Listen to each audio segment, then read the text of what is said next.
July 28, 1943, 6:10 a.m., Camp Hereford, Texas. The train screeches as it slows, iron wheels screaming against sun-baked rails. Dust rises in a thick brown cloud, drifting through the open slats of cattle cars that were never meant to carry men. Inside, dozens of Italian soldiers shift uneasily, their uniforms stiff with sweat and salt, boots worn thin from a war already lost in their hearts. You can almost feel the heat pressing down, the kind that sticks to your skin, the kind that makes men irritable and afraid. Private Giovanni Esposito, 23 years old, former infantryman of the Italian 8th Army, grips the wooden bench beneath him. His rifle is gone, his insignia torn away weeks ago in Sicily. All he has left is a small canvas bag, a photograph of his mother folded until it's soft as cloth, and one certainty drilled into him since capture: the Americans will take revenge. He had heard the stories: beatings, starvation, cages. After all,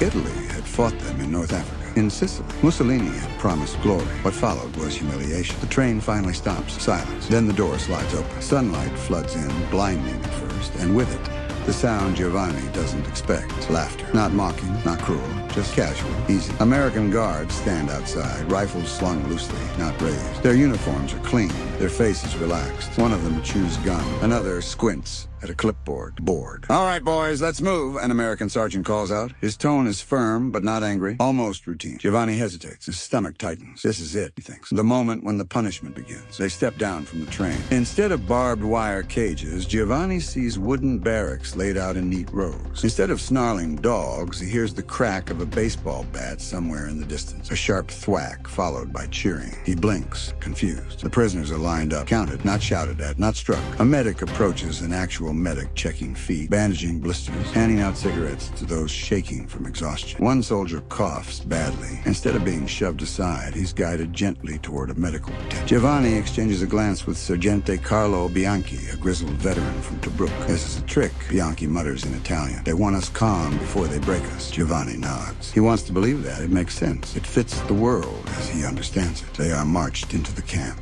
and then comes the smell. Not the sour stench of rot or latrines, but something warm, savory, almost impossible to identify after months of thin soup and hard bread. Meat, real meat. The line stops in front of a long mess hall. Inside, American cooks move efficiently behind steel counters. Trays slide forward, plates are filled. Steak, potatoes, bread so white it looks unreal. Giovanni's mouth waters before his mind can stop it. An American private places a tray into his hands. Their fingers briefly touch. "Eat up," the soldier says. "You're safe here. You're safe." The word hits harder than any blow. Giovanni sits at a wooden table, staring down at the food. No one yells if he doesn't eat fast enough. No guard looms over him. The steak steams quietly, juices pooling on the plate. Around him, men begin to eat. Slowly at first, suspicious. Like animals, unsure if the hand feeding them will suddenly strike, and then faster. A sob breaks out somewhere to his left. Another man laughs a short, broken laugh that surprises even himself. Giovanni cuts into the steak. It's tender. He closes his eyes as he chews, the taste flooding back memories of Sundays in Naples,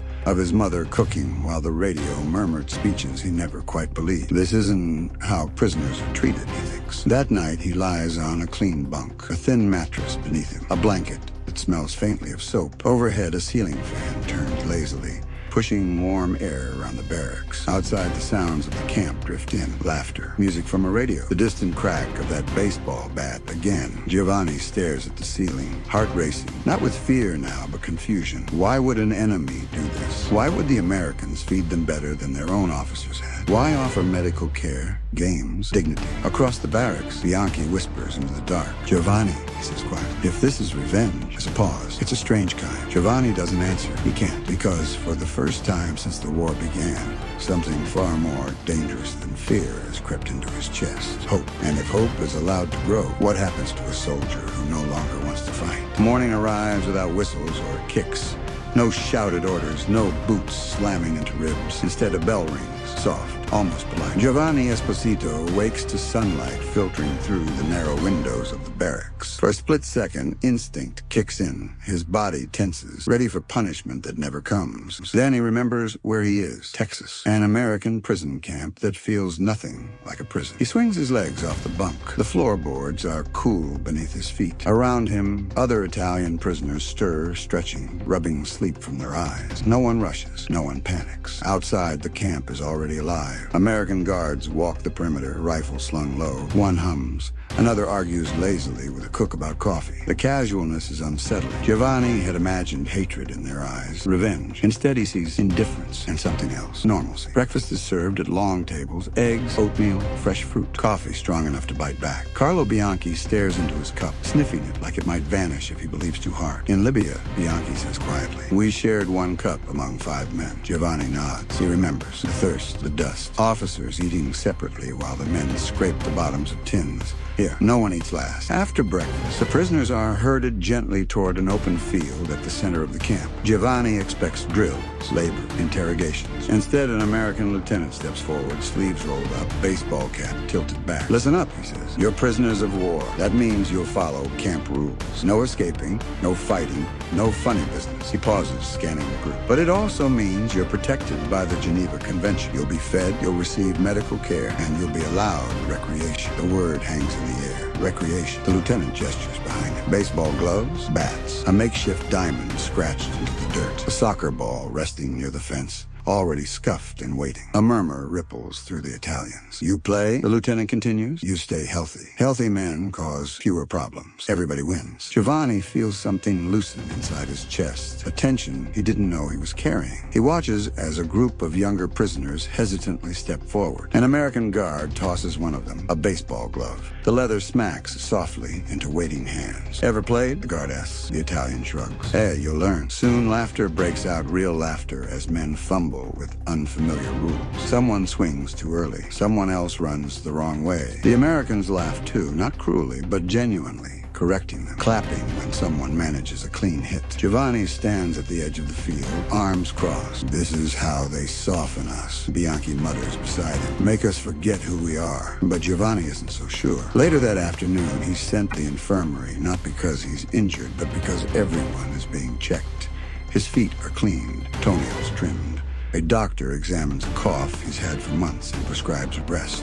The doctor speaks slowly, carefully, as if Giovanni matters. That night, the camp hosts a movie, a real one. A projector flickers against a white sheet hung between 2 poles. Black and white images dance in the darkness. Charlie Chaplin stumbles across the screen, silent and ridiculous. At first, the Italian sits stiffly, unsure if laughing is allowed. Then someone snorts. Then another laughs out loud. Soon the field echoes with laughter, Americans and Italians together. The war momentarily erased by a man slipping on a banana peel. Giovanni laughs too. He can't help it. Tears sting his eyes, surprising him. When the film ends, no one moves right away. The stars above Texas are sharp and endless. Giovanni has never seen so many. Bianchi breaks the silence. "If this is America," he says slowly, "why are we fighting it?" The question lands heavily. Giovanni doesn't answer, but his mind drifts to Mussolini's speeches, to promises of empire that led only to hunger and retreat, to officers who vanished when the bombs fell. The Americans didn't shout slogans. They didn't demand loyalty. They simply functioned, efficient, confident, unafraid. That night, as Giovanni lies awake, he hears whispers in the barracks, not of escape, not of revenge, but of staying alive, of the war ending, of what comes after.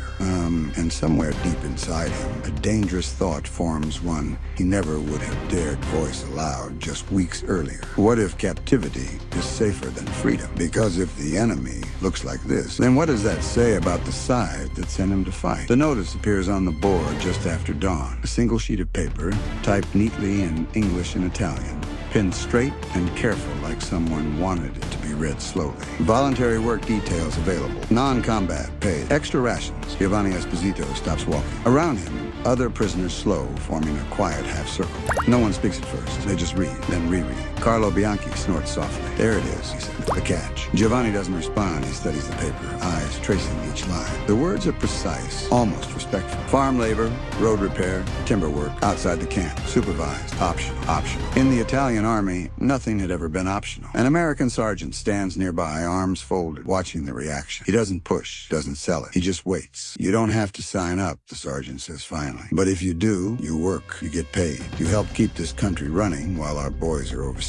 Our boys. Giovanni notices he doesn't say your enemies. The rumor spreads quickly through the barracks. Some call it betrayal, others call it survival. By noon, arguments break out, not shouting matches, but tense, whispered debates that feel heavier than gunfire ever did. If you work for them, you work against Italy, one man insists. Against who? Another snaps back. Mussolini? The officers who left us without food? Giovanni listens. He doesn't speak. His thoughts drift back to Sicily, to the chaos of surrender, to German units pulling back while Italian soldiers were left behind, disarmed and confused. Italy hadn't fallen in a blaze of glory. It had collapsed. That evening, Giovanni sits with Bianchi on the steps of the barracks, watching the sun sink low over the wire fence. They say we'll be cutting timber near Amarillo, Bianchi says. Paid in camp credits, Giovanni nods. Credits buy cigarettes and better shoes. A long pause. You going to do it? Bianchi asks. Giovanni hesitates. If he says yes, he's admitting something he's not ready to say aloud, that he no longer believes in the war that brought him here. I don't want to die for speeches, Giovanni finally says. Bianchi exhales slowly. Neither do I. The next morning, Giovanni signs his name. His hand shakes not from fear of the Americans, but from the weight of crossing a line he never imagined crossing. The work detail leaves the camp under guard. No chains, no blindfolds, just a truck and a dust road stretching toward the horizon. They work alongside American civilians, farmers, mechanics, old men too young in the last war, and too old for this one. No one spits at them. No one curses them. One farmer offers Giovanni a piece of apple pie during a break. Hell of a thing, the man says. World's gone crazy. Giovanni doesn't know what to say, so he eats, slowly, carefully, as if the moment might shatter. Weeks pass. The war continues far away. Headlines of Stalingrad, of Sicily, of Rome. But inside the camp, life settles into a rhythm that feels human. Men laugh more, sleep deeper. Some begin attending English classes. Others form a choir. A few even argue about baseball teams like they've always belonged here. And then the letter arrives, an American Red Cross envelope. Giovanni recognizes the handwriting immediately. His mother. Her words are shaky, ink blotted in places. The Germans are here now. Food is scarce. Your cousin was taken for labor. If you are safe, stay safe. Giovanni reads it twice, then a third time. The choice he's been circling suddenly feels clear. That night, he walks past the notice board again. New postings have been added. Italian service units accepting volunteers. No combat duties. Help rebuild. Rebuild. Giovanni realizes something then, something dangerous, something irreversible. He no longer imagines returning to Mussolini's army. He imagines surviving the war, and in that realization, he understands what the Americans have done without firing a single shot. They didn't break the Italian soldiers. They simply gave them a better option. And once a man sees that option, how can he ever go back? The uniforms arrive in plain crates. No ceremony, no speeches. Just stacks of folded cloth carried into the supply shed and laid out on wooden tables. They are not American uniforms. They are not Italian ones either. Neutral gray. Simple. Functional. A small patch sewn on the shoulder reads, Italian Service Unit. Giovanni Esposito runs his fingers over the fabric. It's thicker than what he wore in Sicily. Cleaner. Untorn. It smells faintly of starch and soap. This is it, Carlo Bianchi says beside him. The moment, Giovanni knows what he means. Putting it on doesn't make them Americans, but it does mean they are no longer soldiers of Mussolini. Around them, men hesitate. Some stare at the uniforms as if they might explode. Others grab them quickly, almost eagerly, as if afraid the opportunity might disappear. No one forces them. That is what makes it final. Giovanni steps into the uniform and buttons it slowly, one button at a time. Each click feels louder than the last. Outside, the camp looks the same. Same fences, same guards, same sky. But something fundamental has shifted. They are assigned new duties. Cooking, loading supplies, repairing equipment, driving trucks that never go near the front lines. Work that supports the war without spilling blood. For the first time since his conscription, Giovanni works without fear of being shot by his own officers for falling behind. An American captain addresses them on the first day. You're not prisoners anymore, he says plainly. You're volunteers. You follow the rules, you do your jobs, and when the war ends, you go home. Home. The word lands softly, but it carries weight. News from Italy grows worse. Mussolini is arrested, then rescued, then propped up again by the Germans like a broken puppet. Cities bombed, families displaced, the old certainties rot away. In the barracks, arguments stop. There is nothing left to argue about. Some men refuse the service units and remain POWs, clinging to pride or fear or habit. But they are fewer with each passing month. The rest move forward quietly. Giovanni works in a depot, unloading crates marked for Europe. He handles boots, blankets, canned food, the lifeblood of armies. He understands now what wins wars, not speeches, not banners, supply. One afternoon, he overhears an American private reading a newspaper. Rome's been liberated, the soldier says casually. Giovanni freezes. Liberated, the word echoes. That night, the Italians gather in the barracks. No one celebrates loudly. No singing, no cheering. Just men sitting together, breathing, absorbing the fact that the war they fought for no longer exists. Carlo Bianchi breaks the silence. So, he says, what does that make us? Giovanni thinks of the stake, the baseball field, the uniforms that asked rather than demanded. It makes us alive, he says. Months pass. Defenses come down in sections. Guards relax even more. Trust replaces suspicion, not because the Italians have proven loyalty, but because they have proven something more valuable. They no longer want to fight. Giovanni receives another letter from his mother, shorter this time. The Germans are gone. The Americans gave chocolate to the children. Come home when you can. He folds the letter carefully, hands steady. For years, loyalty had been beaten into him. Loyalty to a man, to a flag, to words shouted from balconies. Here, it faded without violence, not through punishment, through dignity. And Giovanni understands something chillingly effective about the American approach. You can terrorize men into obedience, but if you treat them well enough, they will choose not to be your enemy. And when the war finally ends, when the gates fully open and the uniforms are returned, Giovanni Esposito will walk out not as a defeated soldier, but as a man who learned in captivity what freedom actually looks like.